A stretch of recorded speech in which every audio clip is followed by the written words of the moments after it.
یو اهم مسله دا ده چې صدقة الفطر دا پر چا باندې لازمه ده. ډېر خلک پوښتنه کوي چې بعضې داسې ملازم پیشه کسان یا بعضې داسې روزانه کوونکي انسانان او بعضې کوچني دکانداري والا انسانان دا پوښتنه کوي چې آیا پر موږ باندې صدقة الفطر سته که نه سته؟ موږ به سرسایه ورکوو که بیا نه ورکوو؟ نو بعضې خلک چې کوم دي هغه بیا دا په دماغ کې اچولی ده چې کوم سړی نوکري لري یا یو دکان لري، بس پر هغو ګرد باندې صدقة الفطر لوی لازمه ده.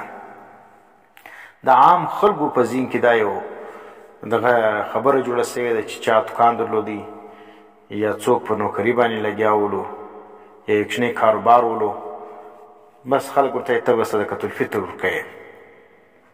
تر دې حده پورې روزانې والا الله دا وایي چې پر ما باندې صدقة الفطر شته که نه شته، یا بعضې چې کوم دي هغه پور وکړي او صدقة الفطر دوی هم ورکوي.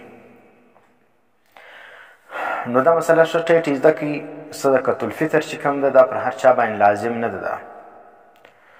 صدقة الفطر دا پر هر هغه سړي باندې لازمه ده چې هغه مالک د نصاب وي، چې هغه ته موږ صاحب نصاب وایو.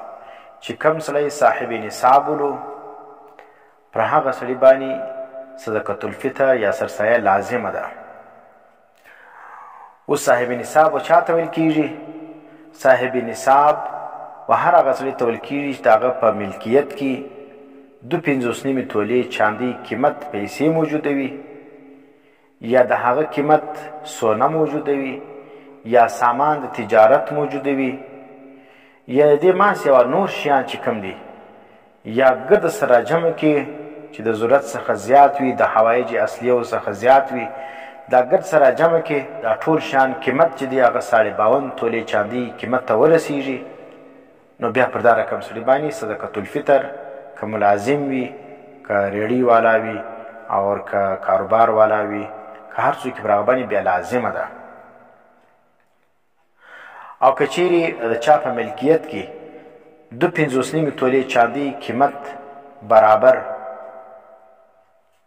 سامانو موجوده، یا پیسې نه ولې ورسره، یا سونه نه وله، یا چاندي نه وله، یا نور دا رقم د تجارت سامانو موجوده، نو بیا پر دا رقم سړي باندې که اگر که هغه په نوکري باندې لګیایي 50,000 تنخواه اخلي، 80,000 تنخواه اخلي، نو پر دا رقم سړي باندې بیا صدقة الفطر لازم نه ده.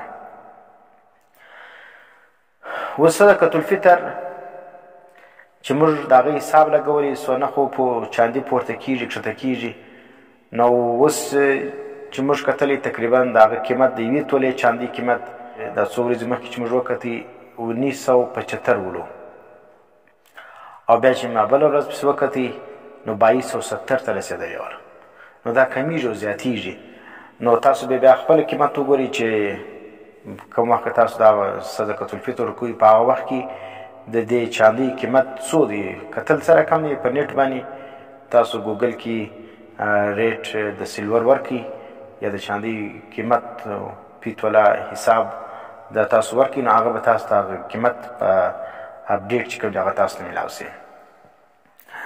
نو 2270 روپۍ 2270 روپۍ د 1 تولې قیمت یا 1975 روپۍ د 1 تولې قیمت دی. نو اوس ګوره که هغه کې که دغه کې خو زما 1,04,000 روپۍ یا 1,20,000 روپۍ ته وګوره، دا د چا سره موجوده ویلې، بس دا سړی چې دی دا صاحب نصاب دی. 1,20,000 یا 1,04,000 هغه به تاسو خپله چې په کوم ورځ باندې تاسو صدقة الفطر کوئ په هغه ورځ باندې وګورئ، نو هغه مطابق خپل نصاب وګوره چې ستا د صاحب نصاب یې که نه. نو 1,04,000 روپۍ یا 1,20,000 روپۍ که د چا سره موجود ولې، نو پر دا رقم سړی چې کوم دی هغه صاحب نصاب بلل کېږي، او پر دا رقم سړي باندې چې کوم دی هغه صدقة الفطر لازم ده. او دغه 1,00,000 یا 1,04,000 روپۍ دا به د انسان د حوایج اصلیو څخه زیاتې وي، لکه کور سلو ګوره، او خوراک سلو، او دا رقم کپړې سولې، دا د انسان حوایج اصلیه دي. نو دغه شان چې کوم یو ګوره مکان کې وسیږي، مکان قیمت هغه اگر چې په 50 لک روپۍ باندې، لیکن چونکې دا حوایج اصلیه ده نو دا شی په هغه کې نه شمارل کېږي. دا رقم توپنچس والا او دا رقم موټرسایکل سلو، ګاډۍ سوله، دا شیان چې کوم دا په هوایجې اصلیو کې داخل دي.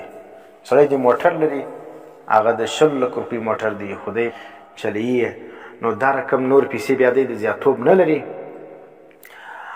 نو 1,20,000 روپۍ یا 1,04,000 روپۍ دا د سره زیاتوب نه موجوده، نو پر دا رقم سړي باندې بیا صدقة الفطر نسته. او صدقة الفطر کې چې موږ ویلې هوایج اصلیه، نو هوایج اصلیه کې دا دی چې د سړي به د خپل او د اولاد نفقه چې کوم ده، دا د فقهاو د تصریح مطابق دا په هوایج اصلیو کې داخل ده. د انسان نفقه څه ده؟ د خوراک شي، غوښه سوله، ډوډۍ سوله، چای سولې، غوړي سولو، دا شیان چې کوم دي دا نه پکې شمارل کېږي. دا د انسان هوایج اصلیه دي، خو د یوې ورځې څخه زیات که نه ولو، نو د یوې ورځې څخه زیات بیا پکې شمارل کېږي. خو د یوې ورځې چې کوم ورځ دی صدقة الفطر کې، د هغه ورځې دغه چې کوم دی هغه د خوراک شی به نه پکې شمارل کېږي. او د صدقة الفطر مقدار څو دی؟ دا تقریبا پاوکم 2 سیره غنم دی. نو پاوکم 2 سیره غنم یا د هغه قیمت چې کوم دی هغه دی ورکړي. نو هغه چې تاسو حساب ولګوئ، وړه هم قیمت یې کله یو وي کله بل وي، نو تاسو به په هغه ورځ باندې چې څه وخت صدقة الفطر ورکوئ، یا چې کوم علماو هغه دغه جاري کړي دي، هغه قیمت یې جاري کړي دي، نو د هغه مطابق چې کوم دی هغه ادا کړي. نو هغه تقریبا بعضې په نیز باندې 2,500 دي، بعضو 300 ته رسولی دي. نو که هر ترتیب باندې ادا کړي یا پروا نه لري، خو مثال قیمت معلوم کړي او پاکم 2 سیره غنم او که احتیاطاً 2 سیره ورکړي، نو ډېر ښه خبره ده. چې کوم چا باندې لازم وي پکار چې هغه 2 سیره غنم یا د هغه قیمت و مسکینانو ته په طور د صدقة الفطر د خپل طرفه او د خپل اولاد طرفه څخه ورکړي.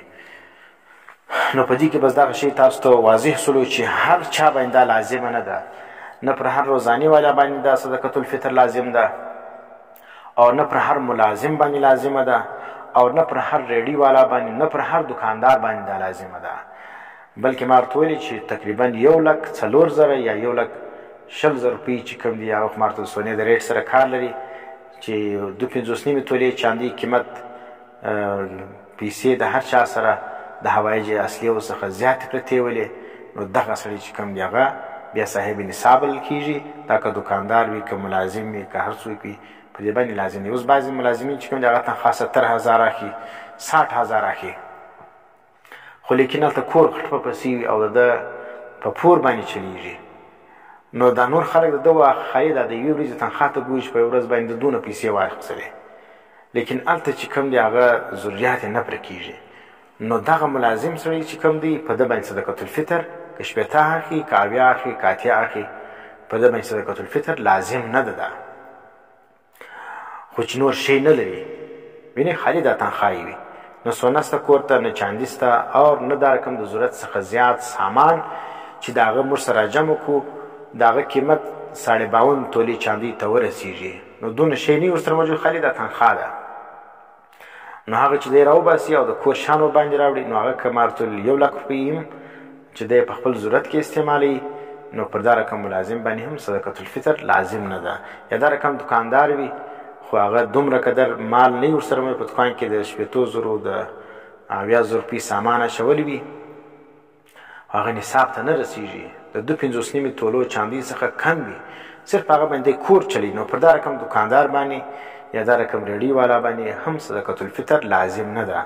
او روزاني والا باندې چې هغه نور شی نه لري، نه کور ته سونه سته، نه چاندي سته، او نه بل شی سته، خالي روزانه د یوې ګټې خوري یا څه جمع کړي دي، خو هغه مقدار ته نه رسېږي، معنې 1,00,000 ته نه رسېږي، 10,000 روپۍ دي یا 40,000 روپۍ ورسره پرتې دي، نو دا رقم روزاني والا باندې هم صدقة الفطر لازم نه ده.